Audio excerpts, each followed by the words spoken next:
Have you recently been looking for a new job or just been scrolling through ads to see what's out there? If you have, there's probably one thing that you noticed. A whole lot of companies are very into fruit. For some reason, having free snacks and fruit as one of the benefits a company can offer has become very popular, especially with smaller companies and startups. Which left me wondering, maybe fruit isn't just fruit, but a greater symbol for what the company stands for. You know, perhaps bananas are flexible working hours, apples stand for flat hierarchies, and oranges mean working from home is possible.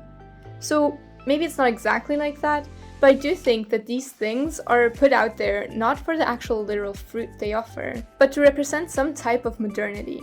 In short, they are stand-ins for the corporate culture of a business. Welcome to Rebel Economics, a channel all about things we wonder about in the world of business and economics. Today's episode, we will look at corporate culture and why maybe we shouldn't be drinking its Kool-Aid too much. As a new channel, it is super important to us to know which videos you like best and what content you want more of. So if you could like and subscribe, that would mean a lot. We have lots more exciting topics, so check out our channel. But for now, let's dive into the theme of corporate culture.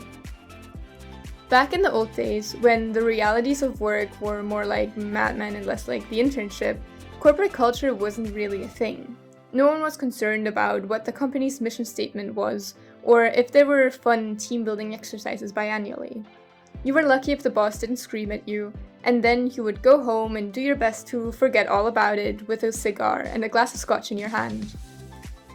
So before we dive in headfirst, let's clarify about what we mean with corporate culture. Corporate culture refers to the beliefs and behaviors that determine how a company's employees and management interact. Largely, this refers to how they want to be perceived from the outside, but it is also related to the inner workings of the company.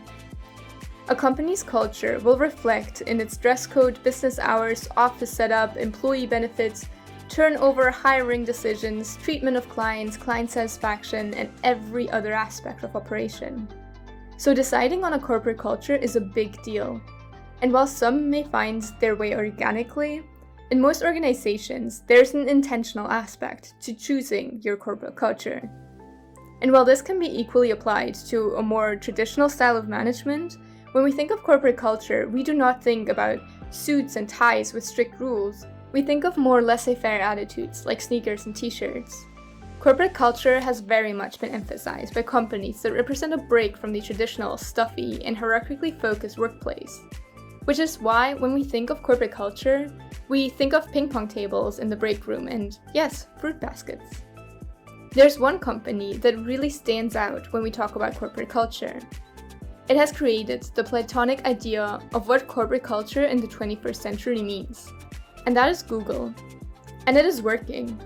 Google has repeatedly been named as one of the best companies to work at, and that is not just because of the exorbitant salaries they offer. The Googleplex, or Google Campus in California, is the best embodiment of its culture. To get around on a huge campus, there are free bikes and a valet service, candy Android statues, and 2 organic gardens. They offer a way to do pretty much any sport, providing a volleyball court, tennis court, soccer fields, fitness stations, frisbee, golf, you name it. When you're tired from all the sports, you have nap pods, or you can even get a massage. There are multiple restaurants employees can choose from, which are entirely for free, and should you be so inclined, you even have fully equipped kitchens. As you can see, the list has no end.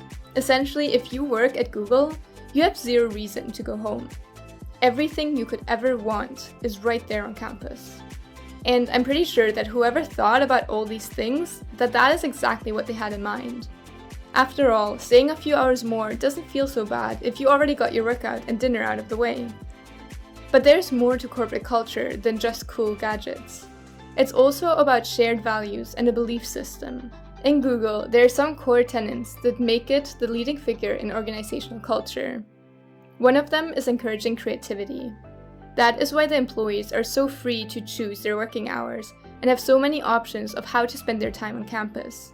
Because a free mind is a creative mind, and Google, being so focused on innovation, they also require a good amount of creativity to come up with the next big thing.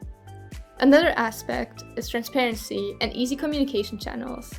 Despite being such a huge company, where usually hierarchies, red tape, and corporate politics stand in the way of open and honest communication, Google has set it as a goal to keep flat hierarchies, more akin to a startup than to a global behemoth that they are. With these and some other aspects in mind, Google has successfully created a work environment that makes employees happy to work there.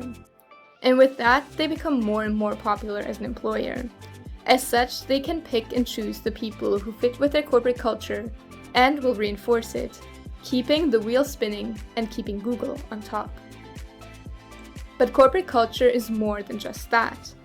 Google manages to attract the best and the brightest, and it would not be able to do that if it were known as a company that puts its employees through a ringer. So corporate culture does have a true impact on the company.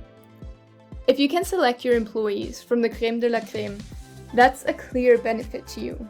If they stay with your company and there's less turnover, that means projects run more smoothly and less time is wasted while new employees find their footing. If you have motivated people that enjoy working together and there's a basis of mutual respect, your workers will be happier and healthier. So from the perspective of the company, there sure are lots of benefits of creating a corporate culture that will resonate with the type of people you're trying to attract. But like I said, it's best not to be too enchanted with a company's corporate culture.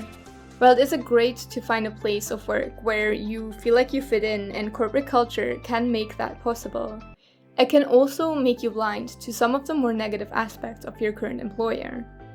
Buying into the idea that you're part of the best company of the world will also mean that you will be more scared should you ever be faced with leaving it. To quote Mean Girls, she knew it was better to be in the plastics, hating life, than to not be in it at all. Well, being in a company with a great corporate culture may feel the same. Even if other issues are emerging, you may feel like staying is still the best option because they got you convinced that you won't find anything better. Companies instrumentalize corporate culture, arguing the freedoms it may give you makes up for a lower salary, that the flat hierarchies justify you selling your time and brainpower for less than it's actually worth. So keep your eyes open because corporate culture can also be a type of blanket thrown over the entire company in an attempt to hide its failings. I hope that in today's video you understood corporate culture a little better and why it has become such a big deal in business. As we have seen in the example of Google, it really can contribute to the success of a company.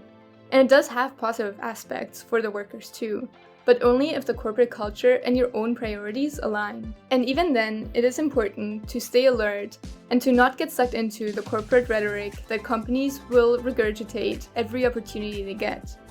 In the end, it is most important if you are happy in the company, the reputation of the corporate culture be damned. Thank you so much for listening to today's episode. I hope you enjoyed it, and as always, if you did like it, please consider liking the video and subscribing to the channel. If you want to learn more about Google, why not check out the video on why Google is taking over the health sector, or check out our video on how LinkedIn could be improved. See you soon here on Rebel Economics and have a great day.